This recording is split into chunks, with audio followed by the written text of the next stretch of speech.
Oke, jumpa lagi di Opini Budiman. Baru saja Mahkamah Konstitusi memilih Ketua MK.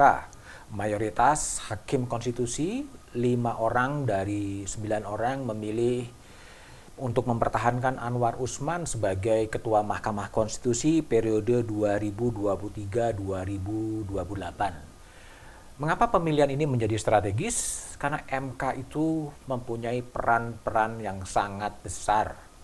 Peran untuk menguji konstitusionalitas undang-undang atas undang-undang dasar. MK punya peran strategis untuk menjadi penyelesaian sengketa hasil penghitungan suara pemilu di 2024 nanti. MK mempunyai peran strategis seandainya terjadi sengketa antar lembaga negara.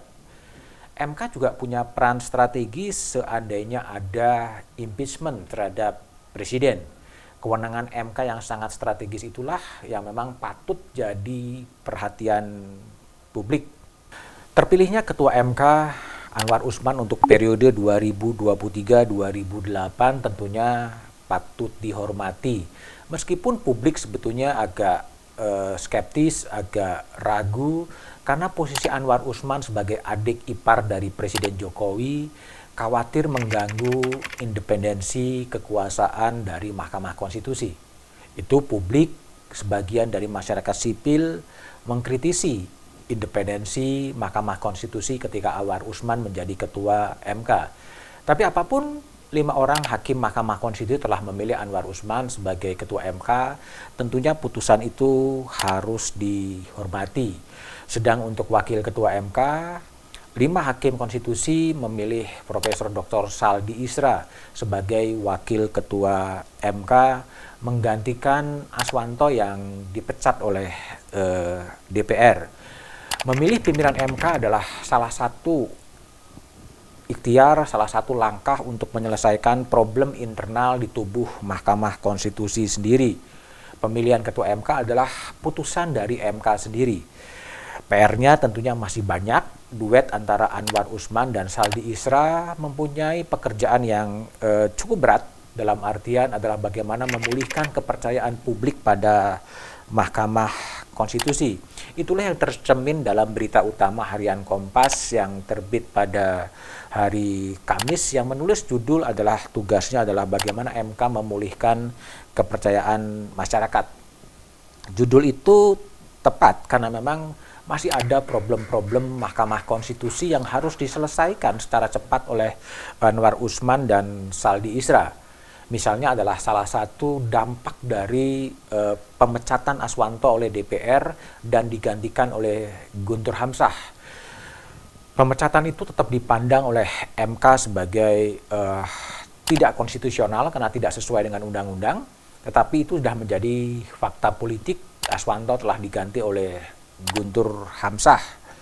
Lalu kemudian yang jadi problem adalah adanya manipulasi atau adanya simsalabim ya yang terjadi ketika amar putusan itu dibacakan pada 23 November 2022 dengan amar putusan yang diketik di websitenya Mahkamah Konstitusi itu berbeda. Nah, itu adalah masalahnya. Kalau di tanggal 23 November 2022 disebut, dengan demikian pemberhentian Hakim Konstitusi sebelum habis masa jabatannya hanya dapat dilakukan karena alasan mengundurkan diri atas permintaan sendiri yang diajukan kepada Ketua Mahkamah Konstitusi, sakit jasmani atau rohani, secara terus-menerus selama 3 bulan sehingga tidak dapat menjalankan tugasnya. Itu adalah bunyi ketika amar dibacakan. Ada kata dengan demikian, sehingga itu adalah putusan Mahkamah Konstitusi bahwa penggantian Aswanto itu tidak bisa dibenarkan oleh Mahkamah Konstitusi. Itu yang diucapkan. Tetapi ketika kemudian ditelisik dalam websitenya, kata dengan demikian itu kemudian diubah menjadi ke depan. Ke depan, pemberhentian Hakim Konstitusi sebelum habis masa jabatannya hanya dapat dilakukan karena alasan mengundurkan diri dan sebagainya. Sehingga dari dengan demikian diubah menjadi ke depan. Dengan demikian menunjukkan sikap posisi MK terhadap kasus pemberhentian Aswanto, pemecatan Aswanto. Kalau ke depan maknanya menjadi untuk yang akan datang, sehingga seakan-akan MK memaklumi penggantian Aswanto oleh DPR. Nah, pertanyaannya adalah putusan mana yang akan dipakai? Putusan saat diucapkan dengan demikian, penggantian itu harus bla bla bla sesuai dengan undang-undang, atau ke depan yang bermakna nanti pergantian-pergantian berikutnya, itu adalah salah satu yang harus diputuskan oleh Majelis Kehormatan Mahkamah Konstitusi. Putusan mana sebetulnya yang tepat? Dengan demikian atau ke depan? Itu satu hal. Hal yang lain adalah siapa kemudian yang mengubah amar putusan itu. Amar dengan demikian diganti dengan ke depan. Itulah yang harus ditelisik oleh Majelis Kehormatan Mahkamah Konstitusi. Siapapun yang menyuruh melakukan untuk mengubah amar putusan, yang melakukan perubahan putusan, itu adalah tindakan yang agak tercela sebetulnya. Karena hakim konstitusi adalah negarawan yang tidak boleh mengubah-ubah putusan. Tetapi itu adalah menjadi domain dari Majelis Kehormatan Mahkamah Konstitusi yang harapannya pekan depan, hari Senin atau hari Rabu, Mahkamah Konstitusi, Majelis Kehormatan Mahkamah akan memutuskan apa yang terjadi di balik pergantian frase putusan itu sendiri. Inilah yang harus kemudian diselesaikan, dan Majelis Kehormatan Mahkamah Konstitusi harus berani untuk mengungkap sebetulnya siapa di balik itu semua dan tujuannya sebetulnya apa. Apakah tujuannya adalah membela pemecatan Aswanto oleh DPR atau tujuan-tujuan yang lain. Meski diberikan kewenangan di MK sebagai negarawan yang menguasai konstitusi, hakim konstitusi adalah sebetulnya manusia-manusia biasa saja.